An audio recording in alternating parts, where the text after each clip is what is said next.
नमस्कार, मी अविनाश जाधव, मनसे ठाणे पालघर जिल्हा अध्यक्ष। काल मी माझ्या ठाणे आणि पालघर जिल्हाध्यक्ष पदाचा राजीनामा दिला होता आणि तो देण्याच्या मागचं माझं उद्देश असं होतं की ठाण्यात मनसे ठाणे पालघरमध्ये एकही आम्ही जागा निवडून आणली नव्हती आणि त्याची नैतिक जबाबदारी माझी आहे, तो म्हणून मी तो राजीनामा दिला होता। माझ्याकडे पक्षात 3 पद आहेत। एक पक्षाचं नेतेपद आहे, दुसरं नाविक सेनेचं अध्यक्षपद आहे आणि तिसरं जिल्हाध्यक्षपद, अशी 3 पदं होती।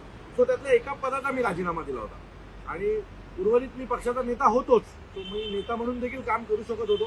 परंतु आज सकाळी मला सन्माननीय राजसाहेबांनी बोलवलं होतं आणि सन्माननीय साहेबांनी मला पुन्हा आदेश दिलेला की ठाणे आणि पालघर या दोन्ही जिल्ह्याची जबाबदारी तुझी आहे, तुला जिल्हाध्यक्ष म्हणून तिथे काम करायचं। मी याच्या आधीही सन्माननीय राजसाहेबांच्या प्रत्येक आदेशाचं पालन केलंय, आयुष्यात पुढे देखील सन्माननीय राजसाहेबांच्या सर्व आदेशाचं पालन करणार आहे आणि आज देखील साहेबांनी जो मला आदेश दिला त्याचं मी पालन करणार आहे। सन्माननीय राजसाहेबांनी मला राजीनामा हा वगैरे असं काही नसतं, असं साहेबांचं वाक्य होतं।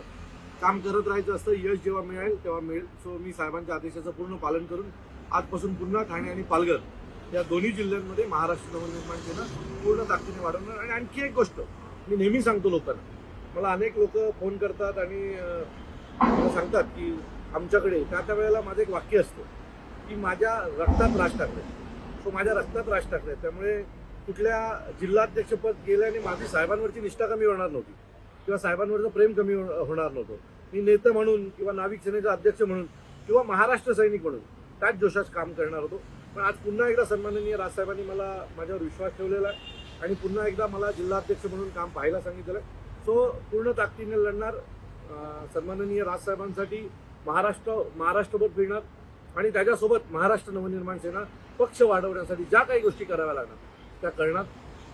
ज्या महाराष्ट्र सैनिकांनी काल दिवसभर सोशल मीडियावर असतील, मला फोनच्या माध्यमातून असतील, राजीनामा देऊ नका वगैरे जे सांगितले होते किंवा मी त्यांच्या सोबत राहिलो पाहिजे अशी प्रत्येकाची उत्तर, त्या सर्व महाराष्ट्र सैनिकांचे मी मनापासून आभार मानतो। माझ्या पक्षातल्या अनेक नेत्यांचे मी आभार मानतो की ज्यांनी ही सगळी घटना घडल्याच्या नंतर ताबडतोब मला फोन करून तू एकटा नाहीस, आम्ही सगळे जबाबदार आहोत, आपण सगळे एकत्र राहिलो पाहिजे आणि सन्माननीय राजसाहेबांची ताकद वाढवली पाहिजे अशी प्रत्येकाची इच्छा होती, माझी इच्छा तीच आहे।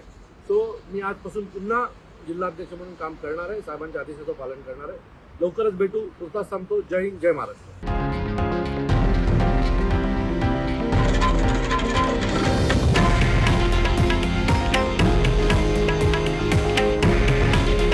हे आहे देशातील नंबर 1 न्यूज नेटवर्क आणि आपण पाहत आहात TV9 मराठी। काळजी तुमची, हित महाराष्ट्राचं।